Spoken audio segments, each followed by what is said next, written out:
Viewers, আমাদের ঠিকানা Rajshahi Belpukur bypass. আসসালামু আলাইকুম সুপ্রিয় দর্শক, আশা করি সবাই ভালো আছেন।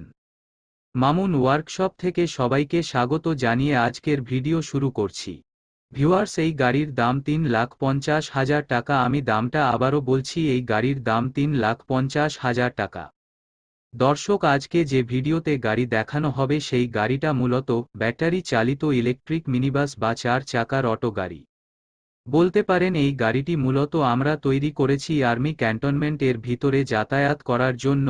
দর্শক, আমরা প্রথমেই জেনে নিব এই গাড়িতে মোটর হিসেবে ব্যবহার করা হয়েছে 1000 ওয়াটের দাতাই মোটর ও কন্ট্রোলার 12 ভোল্টের 5টি ব্যাটারি ব্যবহার করা হয়েছে, যা দিয়ে চলতে পারে 100 থেকে 110 কিলোমিটার। দর্শক, এই গাড়িটি কিনতে চাইলে যোগাযোগ করতে হবে স্ক্রিনে দেখানো নাম্বারে। আর যদি আপনারা গাড়িটি সশরীরে এসে দেখতে চান তাহলে চলে আসতে হবে রাজশাহী বেলপুকুর বাইপাস।